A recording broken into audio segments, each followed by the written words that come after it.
মহারাজ, বহু দেশের বহু বুদ্ধি বহু রকমের ওষুধ দিল, কিছুতেই তো কোনো ফল হলো না। আমার মনে হয় আপনার আরেকটি বিবাহ করে নেওয়া উত্তম উপায় হবে মহারাজ। 7 সাগর 13 নদী পেরিয়ে রংধনু পাহাড়ের চূড়ায় তপস্যা করছেন এক সাধু। তার কাছে সকল সমস্যার সমাধান আছে। ওগো, শুনছো? 7 সাগর 13 নদী পেরিয়ে রংধনু পাহাড়ে আসছেন এক সাধু বাবা। তার কাছে নাকি সকল সমস্যার সমাধান আছে। সাধু বাবা, সাধু বাবা, উঠুন, জাগুন ধ্যান থেকে। আমি রত্ননগর রাজ্যের মন্ত্রী, আপনার সাথে জরুরি দরকার আছে।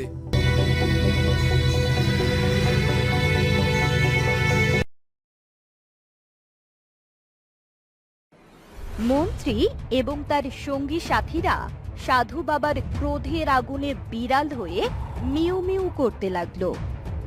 দেখতে দেখতে 6 মাস পেরিয়ে গেল। ওদিকে রাখাল তার ডিঙি নৌকা নিয়ে চলছে তো চলছেই। চলতে চলতে 6 মাস পরে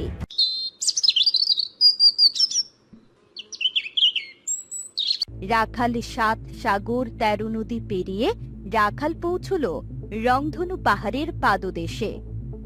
রংধনু পাহাড়ের 7টি রঙের স্তর দেখে সে মুগ্ধ হয়ে গেল। পাহাড়ে উঠতে উঠতে প্রত্যেকটি স্তরের প্রাণীগুলো রাখালের কাছে সাহায্য চাইল, ঠিক যেমন মন্ত্রী এবং তার সঙ্গী সাথীদের কাছে সাহায্য চেয়েছিল।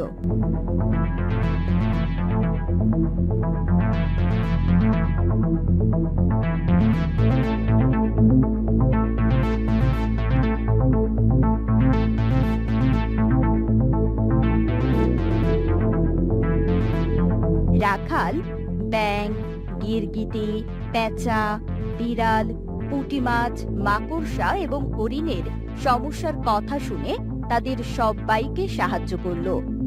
7টি রঙের স্তর পেরিয়ে রাখাল পৌঁছল পাহাড়ের চূড়ায়। সেখানে মেঘের ভেলায় সাদা পোশাক পরে সাধু তপস্যা করছিলেন। রাখাল বিনীতভাবে সাধুর সামনে হাত জোড় করে দাঁড়িয়ে রইল। 3 দিন পরে সাধু চোখ খুলল।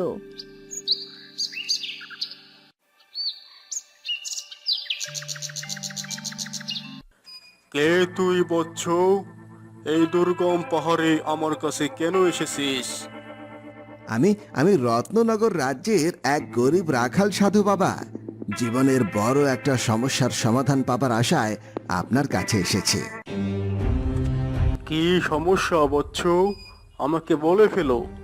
আল্লাহ চাইলে অবশ্যই তোর সমস্যার সমাধান আমি করে দিব। আমার বিবাহিত জীবনের বহু বছর পেরিয়ে গেল সাধু বাবা, কিন্তু আমি আর আমার স্ত্রী এখনো সন্তানের মুখ দেখলাম না। আমাদের সন্তান লাভের কোনো উপায় বলুন সাধু বাবা।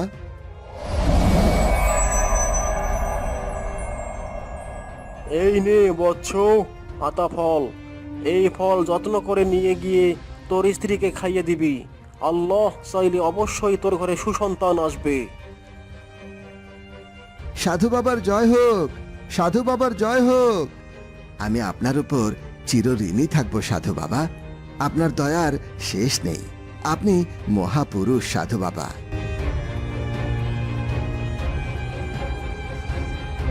আহা, কত সুন্দর এই বিড়ালগুলো। বিড়ালগুলো মনে হয় আপনাকে অনেক ভক্তি এবং ভালোবাসা জানাচ্ছে। না রে বৎস, এরা চরম নির্দয়, লোভী এবং অহংকারী মানুষ। তাদের অহংকারের শাস্তি পাচ্ছে আজ 5 মাস ধরে বিড়াল হয়ে। এরা রত্ননগর রাজ্যের মন্ত্রী ও তার সঙ্গী সাথী দল। দয়া করুন সাধু বাবা, ক্ষমা করুন তাদের। তারা যা করেছে তা ঠিক করেনি, কিন্তু আমাদের রত্ননগর রাজ্য চরম বিপদের মুখে রয়েছে। মন্ত্রী মশাই রাজ্যের প্রধান বিচক্ষণ ব্যক্তি। তিনি না থাকলে যে পুরো রাজ্য হুমকির মুখে পড়বে সাধু বাবা। দয়া করে তাদের মুক্তি দিন, দয়া করুন সাধু বাবা। নির্দয়, অহংকারী এবং লোভী ব্যক্তি যতই জ্ঞানী হোক না কেন, তারা কখনো কোনো দেশ ও জাতির জন্য মঙ্গলকর হয় না। তারপরও আমি তাদের মুক্তি দিচ্ছি, কারণ তোর উপর আমি সন্তুষ্ট। সাধু বাবার জয় হোক। আপনাকে অনেক অনেক ধন্যবাদ সাধু বাবা। এবার আমার সমস্যার কথা শুনুন সাধু বাবা। দূর হয়ে যা আমার চোখের সামনে থেকে, তোদের চেহারা দেখতে চাই না, এখানে আর এক মুহূর্তও নয়, চলে যাও এখান থেকে।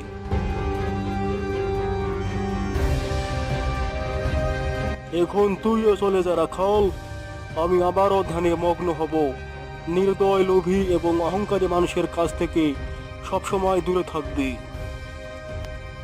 সাধু বাবার জয় হোক, সাধু বাবার জয় হোক।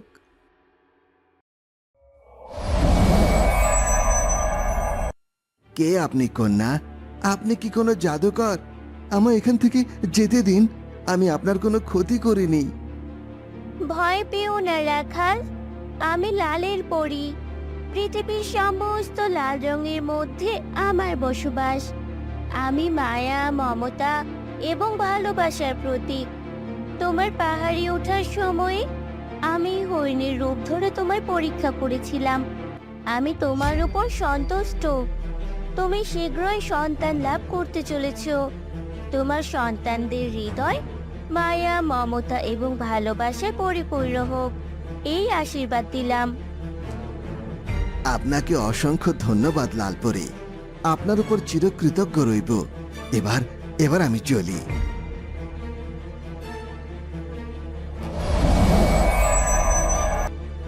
আমি কমলা পরি রাখাল। সমস্ত কমলা রঙের মধ্যে আমার বসবাস। আমি মাকড়সা হয়ে তোমার পরীক্ষা নিয়েছিলাম।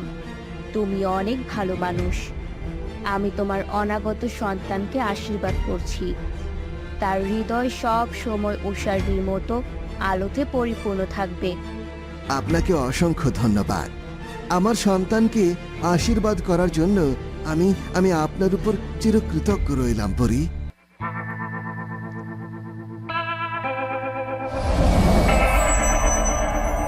আমি হলুদ পরি। পৃথিবীর সমস্ত হলুদ রঙের মধ্যে আমার বসবাস। আমি পুঁটি মাছের রূপ ধরে তোমার পরীক্ষা নিয়েছিলাম। আমি তোমার উপর সন্তুষ্ট। আমি তোমার অনাগত সন্তানকে আশীর্বাদ করছি। তার হৃদয় বসন্তের ফুলের মতো পবিত্র হবে। আপনাকে অসংখ্য ধন্যবাদ হলুদ পরি। আমি আমি আপনার উপর চিরকৃতজ্ঞ রইলাম।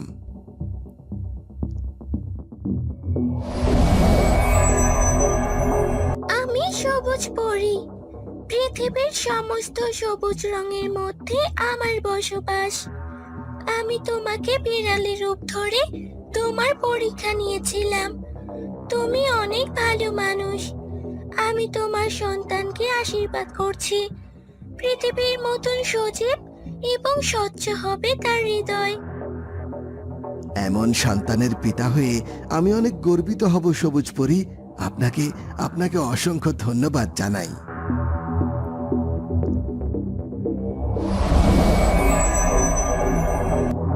আমি আসমানি পরি। আকাশ এবং আকাশী রঙে আমার বসবাস। আমি তোমাকে পেঁচার রূপ ধরে পরীক্ষা নিয়েছিলাম। আমি তোমার উপর সন্তুষ্ট হয়েছি। আমি তোমার সন্তানকে আশীর্বাদ করছি। তার হৃদয় আকাশের মতোই বিশাল হবে। এই যে আমার পরম সৌভাগ্য আসমানি পরি। আপনাকে অসংখ্য ধন্যবাদ জানাই।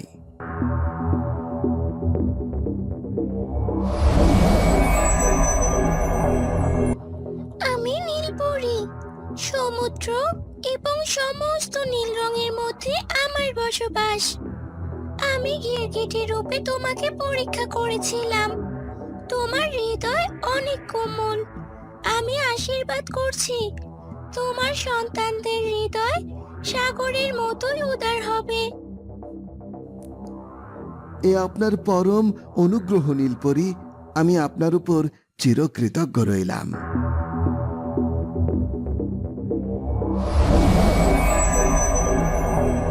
আমি বেগুনি পরি।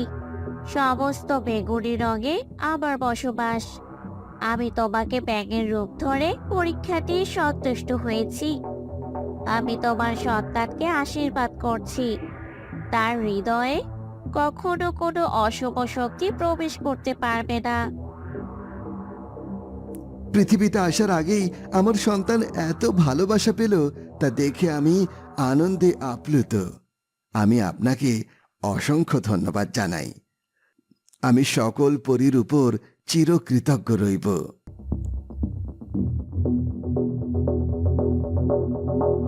পাহাড় থেকে নেমে রাখাল চলে গেল 7 সাগরের তীরে। সেখানে তার ডিঙি নৌকো বাঁধা।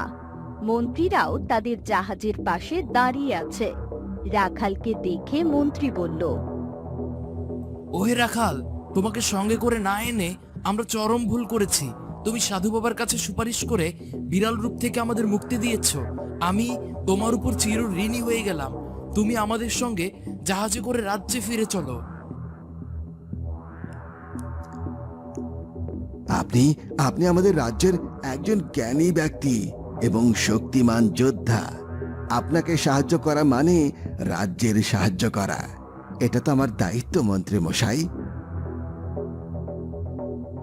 এই বলে রাখাল মন্ত্রীর সাথে জাহাজে উঠল। জাহাজ দ্রুত চলতে চলতে মাঝ সাগরে এলো। রাখাল অনেক খুশি যে সে সন্তানের পিতা হবে, কিন্তু মন্ত্রীর মনে ছিল খারাপ চিন্তা। সে রাখালের হাত থেকে আতাফল কেড়ে নিয়ে রাখালকে সাগরে ফেলে দিল।